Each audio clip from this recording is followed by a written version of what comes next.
আসসালামু আলাইকুম, স্বাগত জানাচ্ছি আরটিভির মধ্যাহ্নের সংবাদে। আপনাদের সঙ্গে আছি আমি মাহবুবা জারিন ডায়না। 2041 সালের মধ্যে উন্নত, সমৃদ্ধ ও স্মার্ট বাংলাদেশ গড়তে আওয়ামী লীগ জাতির পিতার দেখানো পথে এগিয়ে যাচ্ছে বলে জানিয়েছেন প্রধানমন্ত্রী শেখ হাসিনা।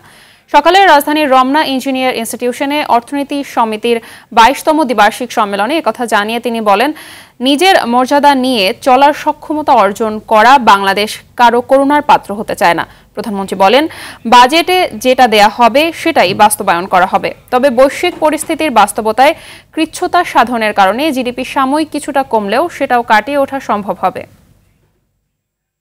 একটা বিষয় বহন করে মাননীয় উত্থান পতন চড়াই উতরাই থাকবেই, সেগুলি অতিক্রম করে করে আমাদের এগিয়ে যেতে হবে। হতাশ হবার কিছু নেই, আর কেউ হতাশ হবেন না। আমি অনেক বাধা অতিক্রম করি, গুলি, বোমা, গ্রেনেড সব কিছুই হজম করেছি, কিন্তু আমার লক্ষ্য হচ্ছে যে আমার দেশের মানুষের ভাগ্য পরিবর্তন করে এই দেশকে উন্নত করা। আমরা অনেক দূর এগিয়ে গেছি, ইনশাল্লাহ এই দেশটা যেভাবে এগিয়ে যাচ্ছে এভাবে আমরা এগিয়ে যাব। যত বাধাই আসুক, সে বাধা নয়, সব বাধা আমরা অতিক্রম করতে পারবো। দেশের সবচেয়ে জনপ্রিয় ও গ্রহণযোগ্য রাজনৈতিক দল আওয়ামী লীগ আগামী পথ পরিক্রমায় জনমানুষের এই মূল্যায়ন ধারণ করে এগিয়ে যেতে হবে, এমন নির্দেশনা দিয়েছেন প্রধানমন্ত্রী শেখ হাসিনা। সকালে গণভবনে স্বদেশ প্রত্যাবর্তন দিবসের অনুষ্ঠানে তিনি একথা বলেন। এ সময় দেশের মানুষের ভবিষ্যৎ গড়ার লক্ষ্যে কাজ করার প্রত্যয় ব্যক্ত করেন প্রধানমন্ত্রী। নেতাকর্মীদের মানুষের জন্য কাজ করার আহ্বানও জানান তিনি। আমাদের সুসংগঠিত রাজনৈতিক দল আছে এবং আমাদের আওয়ামী লীগ এবং সহযোগী সংগঠন, প্রত্যেকটা সহযোগী সংগঠন কিন্তু জনগণের পাশে সমান তালে দাঁড়িয়ে কাজ করেছে বলেই আমরা কিন্তু এই সাফল্য দেখাতে পেরেছি। তাছাড়া এটা কখনো সম্ভব ছিল না, এটা হয় না শুধুমাত্র মানে আমাদের এই ক্ষমতা যা বা সরকারি প্রতিষ্ঠান দেওয়া হবে না, এখানে রাজনৈতিক কর্মী এবং সদিচ্ছারও প্রয়োজন হয়। তা আওয়ামী লীগের মাঝে সেটাই আছে। আমরা তো দেখলাম অন্য কেউ তো আসেনি, সবসময় আওয়ামী লীগের যারা বা আমাদের সহযোগী সংগঠন তারাই এগিয়ে গেছে, মানুষের পাশে নিজের জীবন দিয়ে দিয়েছে, কিন্তু মানুষকে বাঁচাতে চেষ্টা করেছে। কুমিল্লায় সড়ক দুর্ঘটনায় 5 জন নিহত হয়েছে। ভোরে ঢাকা চট্টগ্রাম মহাসড়কের 14 গ্রামের বসন্তপুর এলাকায় রিল্যাক্স পরিবহনের একটি বাস নিয়ন্ত্রণ হারিয়ে খাদে পড়ে যায়। এতে ঘটনাস্থলেই 5 জন নিহত হয়। এ সময় আহত 10 জনকে বিভিন্ন হাসপাতালে ভর্তি করা হয়েছে। নিহতদের মধ্যে 2 জনের পরিচয় পাওয়া গেছে। তারা হলেন কক্সবাজারের টেকনাফের মোহাম্মদ হোসেন ও চট্টগ্রামের বাঁশখালীর বজরুল হাসান রিয়াদ। স্থানীয়রা জানায়, ঢাকা থেকে কক্সবাজারের দিকে যাচ্ছিল রিল্যাক্স পরিবহনের বাসটি। মহাসড়কের 14 গ্রাম উপজেলার বসন্তপুরে পৌঁছালে নিয়ন্ত্রণ হারিয়ে পাশের খাদে পড়ে যায়। এতে ঘটনাস্থলেই 5 জনের মৃত্যু হয়, আহত হন প্রায় 10 জন।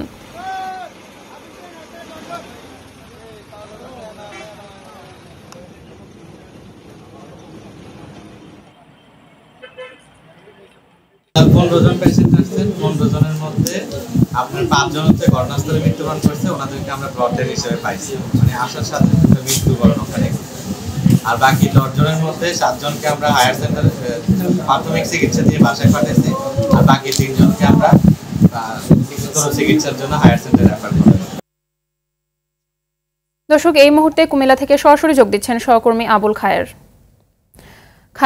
নিহতদের মরদেহ হস্তান্তর করা হয়েছে কিনা জানাবেন, আর আহতদের শারীরিক অবস্থা নিয়ে চিকিৎসকরা কি বলছেন, এ বিষয়ে বিস্তারিত তথ্য জানাবেন। মাহবুবা, মূলত আজ সকালে রিল্যাক্স পরিবহনের যে যাত্রীবাহী বাসটি ঢাকা থেকে ছেড়ে কক্সবাজার যাচ্ছিল, প্রতিমধ্যে ঢাকা চট্টগ্রাম মহাসড়কের 14 গ্রাম উপজেলার বসন্তপুর এলাকায় এসে কিন্তু বাসটি মহাসড়কের পাশের খাদে পড়ে যায়। এতে কিন্তু ঘটনাস্থলে 5 জন নিহত হয় এবং 10 জন আহত হয়। আমরা স্থানীয়দের কাছে জানতে পেরেছি যে বাসটি 2 থেকে 3টি পোল্টি মারে কিন্তু খাদের পাশে পড়ে যায়। এতে কিন্তু এই দুর্ঘটনা ঘটে। আমি এই মুহূর্তে আছি এই মুহূর্তে আমরা কথা বলেছি ঢাকা চট্টগ্রাম মহাসড়কে অবস্থানরত যেই পুলিশের সাব ইন্সপেক্টর নজরুল ইসলামের সাথে। তিনি আমাকে জানিয়েছেন যে দুর্ঘটনা কবলিত বাসটিকে উদ্ধার করা হয়েছে এবং নিহতদের লাশও উদ্ধার করে কিন্তু ওই হাইওয়ে মিয়ারবাজার হাইওয়ে থানা পুলিশের থানায় রাখা হয়েছে।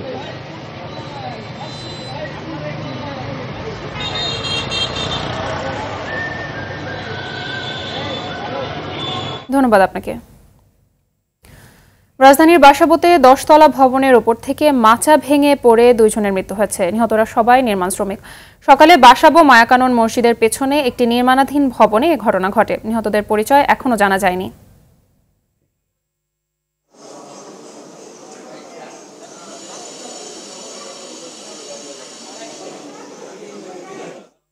দর্শক, এই মুহূর্তে রাজধানীর বাসাবো থেকে সরাসরি যুক্ত হচ্ছেন সহকর্মী শরীয়ত খান। শরীয়ত, নিহতদের বিষয়ে সর্বশেষ কি তথ্য আছে আপনার কাছে জানাবেন? মাহবুবা, আমরা এই মুহূর্তে সেই বাসাবো এলাকার যে মায়াকাননের যে বাড়িটি যেখানে দুর্ঘটনাটি ঘটেছে, আমরা সেই বাড়ির সামনেই রয়েছি। এখানে এই নির্মাণাধীন যে 10 তলা ভবন, এই ভবনের থেকে আজকে সকালে এই দুর্ঘটনা ঘটে। যে এই ভবনের পাশে যে এখন 10 তলা পর্যন্ত হয়ে গেছে, কিন্তু পাশে হলো প্লাস্টারের কাজ চলছিল। কিন্তু সেই প্লাস্টারের কাজ 3 জন নির্মাণ শ্রমিক পাশে দাঁড়িয়ে 10 তলার পাশে দাঁড়িয়ে সেই কাজ করছিলেন। এবং এখানে যেটি হয়েছে যে একটি বাঁশের যে বেড়া পাশে, সেই মাচার উপরে দাঁড়িয়ে তারা কাজ করছিল। তো 10 তলা ভবনের উপরে যে মাচার উপরে দাঁড়িয়ে যে কাজ করছিল, সেটা এখানে দেখতে পাচ্ছেন সেই মাচা ভেঙে কিন্তু তারা একেবারে নিচে পড়ে যায়। তো যারা পড়ে যাওয়ার পরে 2 জন এখানে ঘটনাস্থলে 2 জন নিহত হয়েছে এখন পর্যন্ত, যাদের মরদেহ এই মুহূর্তে মুগদা মেডিকেলে রয়েছে। আর একজন আহত হয়েছেন, তিনি ঢাকা মেডিকেলের আইসিইউতে আছেন। তো আপনাকে দেখাতে চাই, দেখতে পাচ্ছেন যে 2টি ভবনের মাঝে যে জায়গা রয়েছে, সে বিল্ডিং কোড অনুযায়ী সেই জায়গাটিও কিন্তু এখানে পাওয়া যায়নি। একবার 10 তলার উপরে এইভাবে বাঁশের মাচা দিয়ে কাজ করাটা আসলে খুবই ঝুঁকিপূর্ণ। সেই ঝুঁকিপূর্ণভাবেই আসলে এখানে কাজ চলছিল। তো এই বাঁশের মাচা ভেঙেই আসলে আজকে সকালে এই দুর্ঘটনাটি ঘটে। আর এখানে প্রতিটি বাড়ি এরকম বড় বড়। তো সবকিছু মিলিয়ে এখানে একজন রয়েছেন, আমরা এই বাসার পাশেই উনি থাকেন, আমরা তার থেকে একটু ঘটনা সম্পর্কে একটু জানতে পারি।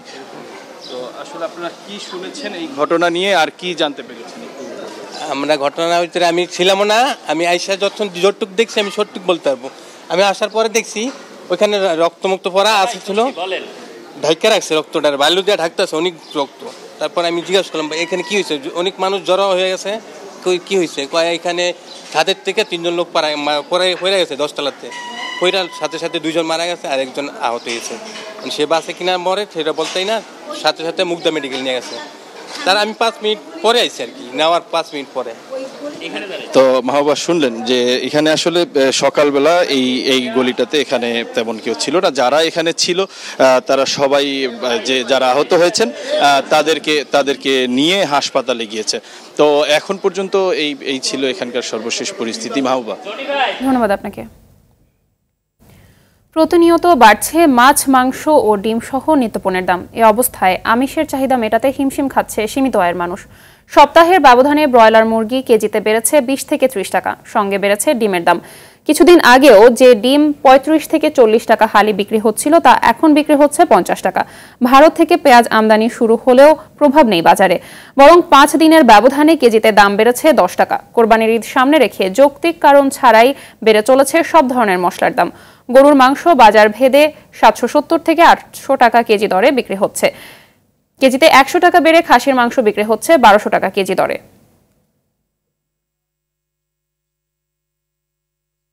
সারা দেশেই আবারও বয়ে যাচ্ছে তাপদাহ। সোমবার পর্যন্ত চলবে এ পরিস্থিতি। বৃহস্পতিবার সন্ধ্যা থেকে নতুন করে আরও 6 জেলায় তাপপ্রবাহ বয়ে যাওয়ার তথ্য দিয়েছে আবহাওয়া অধিদপ্তর। আগের দিন 58 জেলায় মৃদু থেকে মাঝারি তাপপ্রবাহ বয়ে যাচ্ছিল। আবহাওয়া অধিদপ্তর বলছে আরও কিছুদিন দাবদাহ সইতে হবে, তবে তাপমাত্রা 40 ডিগ্রির ওপরে ওঠার আশঙ্কা কম। চলতি মাসের 20 তারিখের দিকে সারা দেশে বৃষ্টির সম্ভাবনা আছে, যা 3 থেকে 4 দিন স্থায়ী হতে পারে।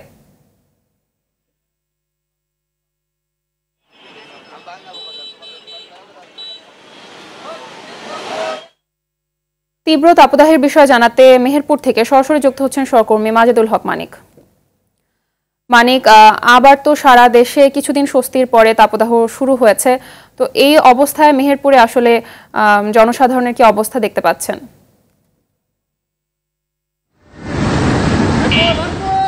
গত বুধবার থেকেই মূলত তাপমাত্রা বাড়তে থাকে। এর আগে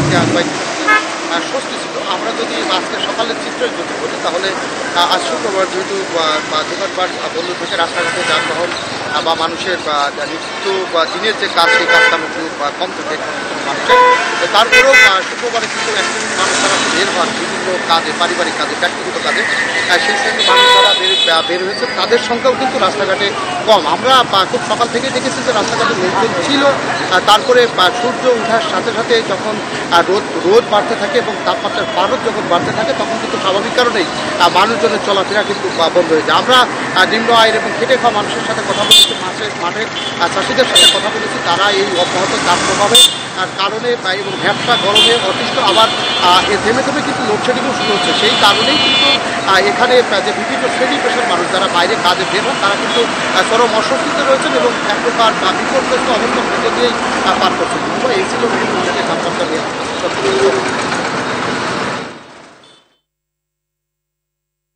ধন্যবাদ আপনাকে। গাইবান্ধা শহরের স্টেশন রোডে ভয়াবহ আগুনে 10টি দোকান পুড়ে কয়েক কোটি টাকার ক্ষতি হয়েছে। বৃহস্পতিবার রাতে স্টেশন রোডের চুরিপট্টি মার্কেটে এই অগ্নিকাণ্ডের ঘটনা ঘটে। জানা যায় রাত 11টার পর মার্কেটের একটি আতশবাজির দোকান থেকে আগুনের সূত্রপাত হয়। মুহূর্তেই আগুন চারদিকে ছড়িয়ে পড়ে। খবর পেয়ে ফায়ার সার্ভিসের 5টি ইউনিট ঘটনাস্থলে পৌঁছে আগুন নিয়ন্ত্রণে আনে। তবে আগুনে মার্কেটের 10টি দোকানের মালামাল পুড়ে গেছে বলে নিশ্চিত করেন গাইবান্ধা ফায়ার সার্ভিসের উপসহকারী পরিচালক জাকির হোসেন।